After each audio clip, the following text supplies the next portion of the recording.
अस्सलामुअलैकुम नाज़रीन कराम, नई वीडियो में आपको खुश आमदीद कहते हैं। हक़ व बातिल की जंग जारी है। इसराइली डिफेंस फोर्सेस के ट्विटर अकाउंट की ताज़ा इत्तलाआत के मुताबिक पाकिस्तानी टाइम 2 बजे सपहर सायरन साउंडिंग इन यरूशलेम एंड अक्रॉस इसराइल को मुंह की खानी पड़ रही है। इसराइली अफवाज के अपने ही बड़े बड़े तुर्रम खान और जर्नैल हमासियों के हाथों गिरफ्तार हो रहे हैं।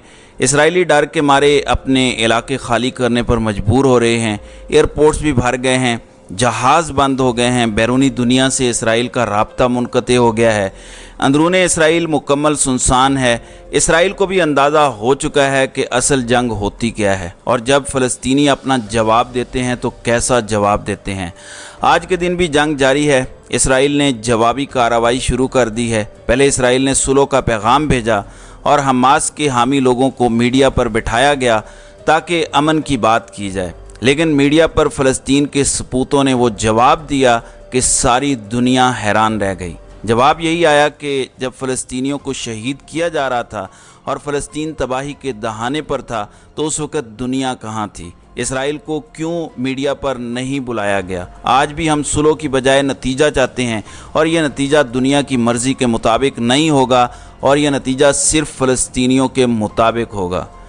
नाज़रीन इकराम, इसराइल ने आज सुबह 1000 अहदाफ को निशाना बनाया, जबकि हमास और आज़ादी पसंद गिरोह इसराइल के अंदर दाखिल हो गए हैं और तकरीबन 7 मकामात पर इसराइल की फ़ौज से बरसरे पेकार हैं। इसराइल के शुमाली इलाकों से लोगों का इनखिला किया जा रहा है क्योंकि हमास ने ऐलान किया है कि फ़लस्तीन तो है ही मुसलमानों का, लेकिन अब इसराइल पर भी कब्ज़ा किया जाएगा। इसलिए यहूदी सारे इसराइल से निकल रहे हैं। अब तक कुल 1100 अफराद की हलाकत की तस्दीक हो चुकी है, जबकि 1,23,000 अफराद बेघर हुए हैं।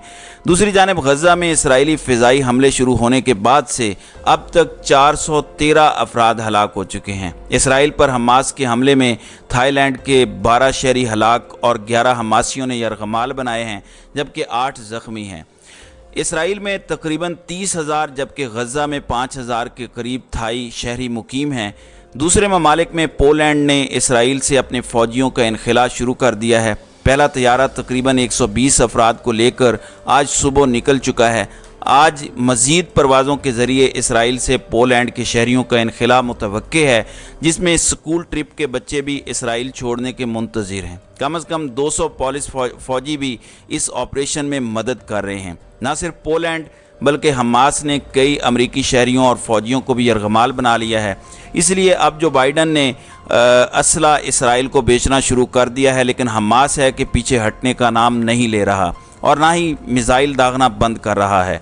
अब तो पूरी दुनिया को इसराइल के बारे में मालूम हो चुका है, इसलिए तो अमेरिका समेत बरतानिया में लोग फ़लस्तीन के लिए निकल रहे हैं। न्यूयॉर्क में टाइम्स स्क्वायर के सामने कई अमरीकियों ने धरना दिया और यह नारा बुलंद किया कि मुज़ाहमत बरहक है। इसी तरह बरतानिया में रैलियां निकाली गईं कि फ़लस्तीन को अपने दिफा का मुकम्मल हक़ हासिल है। नाज़रीन इकराम, हमास और आज़ादी पसंद गिरोहों की जानिब से न सिर्फ फ़िज़ाई बल्कि ज़मीनी और बर्री जंग भी की जा रही है।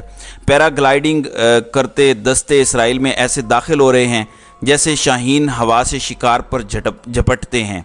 समंदर में पानियों से हमास के ऐसे दस्ते निकल रहे हैं कि किसी को यकीन नहीं हो रहा कि ये यहाँ तक कैसे पहुँचे। ये लोग किसी बड़ी ख़तरनाक मछली की मानंद हमला आवर हो रहे हैं। हवा से, जहाज़ों और पैराशूट्स की मदद से हमले जारी हैं। हमास ने अब तक बेशुमार इसराइली आला सतह अफसरान को यरगमाल बना लिया है। यही वजह है कि एक इसराइली मेजर ने कहा कि हमास का हमला हमारे लिए 9/11 था, उन्होंने हमें आ लिया है। इसराइली लेफ्टिनेंट कर्नल जोनाथन कॉर्नियस ने भी हमास के हमलों का मुवाजना अमेरिका में होने वाले बड़े हमलों से किया। उन्होंने कहा कि ये 9/11 और पर्ल हार्बर जैसा हमला है। ये इसराइल की तारीख का अब तक बदतरीन दिन है। इससे पहले कभी एक ही हमले से इतने ज़्यादा इसराइली नहीं मारे गए। इसराइली फ़िज़ाइया का कहना है कि गज़ा की पट्टी में हमास और आज़ादी पसंदों के 500 से ज़्यादा अहदाफ को रातों रात निशाना बनाया गया है। नाज़रीन इकराम, इसराइली भरपूर तरीके से जवाब दे रहे हैं, लेकिन अब तक उन्हें समझ नहीं आ रहा कि ये कहाँ कहाँ से निकल रहे हैं। वो आयरन डोम जिस पर इसराइली समेत फ़ौजियों को भी अमरीकियों को भी नाज था, वो भी नकारा बना दिया गया है। आयरन डोम इन मुतअद्दिद मिसाइल शिकन निज़ामों में से एक है جو اسرائیل میں اربوں ڈالر لگا کر نصب کیے گئے ہیں۔ یہ نظام ریڈار کی مدد سے اس کی جانب داغے گئے راکٹس کو ٹریس کرتا ہے اور ان کو روکنے کے لیے انٹرسیپٹ کرنے والے میزائل داغتا ہے۔ اسرائیلی دفاعی نظام آئرن ڈوم کی کامیابی کی شرح تقریباً 90% ہے، لیکن اب حماس نے وہ آئرن ڈوم بھی خاک میں ملا دیا ہے۔ ناظرین اکرام، فلسطینی آزادی پسند حماس کے حالیہ حملوں کو 1973 کی جنگ کے بعد سے اسرائیلی دفاعی حدود کی بدترین خلاف ورزی قرار دیا جا رہا ہے، جس میں تنظیم نے زمینی، بحری اور فضائی حملے کیے۔ انتہائی باریک بینی کی ایک محتاط مہم نے اس بات کو یقینی بنایا کہ حماس کا حملہ نہ صرف اسرائیلی فوج کے لیے حیرت کا باعث ہو، بلکہ یہ ایسے وقت پر کیا جائے جب وہ اس کی توقع بھی نہ کر رہے ہوں۔ حماس کے ایک ذرائع نے میڈیا کو بتایا جب اسرائیل کو یہ باور کرا دیا گیا کہ غزہ کے ورکرز کو معاشی مراعات فراہم کر کے اس نے جنگ سے تھکے ہوئے حماس پر قابو پا لیا ہے، تو اس وقت تنظیم کے جنگجوؤں کو ٹریننگ فراہم کی جا رہی تھی اور حماس یہ کام کسی ڈھکے چھپے انداز میں نہیں کر رہا تھا۔ حماس نے پہلے یہ تاثر قائم کیا کہ حماس کسی صورت جنگ کے لیے تیار نہیں ہے، اس لیے اسرائیلی بے خبر رہے، جس کا اقرار اسرائیلی خفیہ ایجنسی نے یہ کہہ کر کیا کہ حماس نے گزشتہ مہینوں میں بے شمار انٹیلیجنس حربوں کا استعمال کرتے ہوئے اسرائیل کو گمراہ کیا، عوامی سطح پر یہ تاثر دیا کہ وہ اسرائیل کے ساتھ لڑنے یا تصادم کے لیے رضامند نہیں ہیں، جبکہ دوسری جانب اس وسیع آپریشن کی تیاری وہ کر رہا تھا۔ اسرائیل تسلیم کر چکا ہے کہ یہ حملہ ان کے لیے حیران کن تھا اور ایسے وقت پر ہوا جب اس کی توقع نہیں کر رہے تھے۔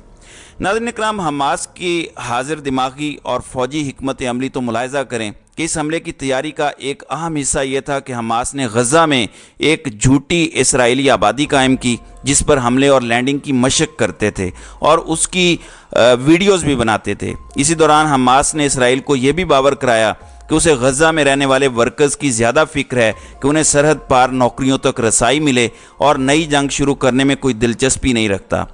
2021 میں حماس کے ساتھ جنگ کے بعد سے اسرائیل نے غزہ کے شہریوں کو بنیادی سطح کا معاشی استحکام فراہم کرنے کی کوشش کی ہے اور ہزاروں کو اسرائیل یا مغربی کنارے میں کام کرنے کے لیے ورک پرمٹ بھی دیے۔ اسرائیلی فوج کے ایک اور ترجمان نے کہا کہ ہمارا خیال تھا کہ یہ کام کے لیے آ رہے ہیں اور غزہ میں پیسے لا رہے ہیں جس سے کچھ حد تک سکون پیدا ہوگا، لیکن ہم غلط تھے کہ اسرائیل کی سیکیورٹی سروسز حماس کے ہاتھوں بے وقوف بنی ہیں۔ گزشتہ 2 سالوں میں حماس نے ایک اور پلاننگ بھی اپنائی جس کے تحت اس نے اسرائیل کے خلاف کسی بھی عسکری آپریشن سے گریز کیا، جبکہ اس دوران غزہ سے ایک اور گروپ نے متعدد حملے اور راکٹ برسائے۔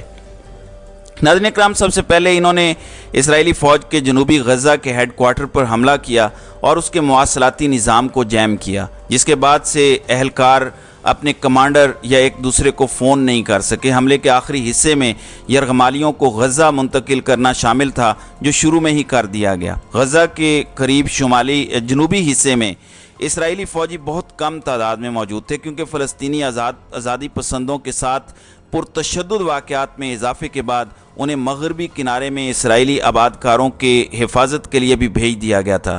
ناظرین اکرام، یہ حماس کی ایک دور اندیش چال تھی جس کی وجہ سے اسرائیلی وزیر اعظم نیتن یاہو کے سابق قومی سلامتی کے مشیر ریٹائرڈ جنرل یہ کہنے پر مجبور ہوا کہ یہ حملہ جنوب میں انٹیلیجنس نظام اور ملٹری کی ایک بڑی ناکامی ہے۔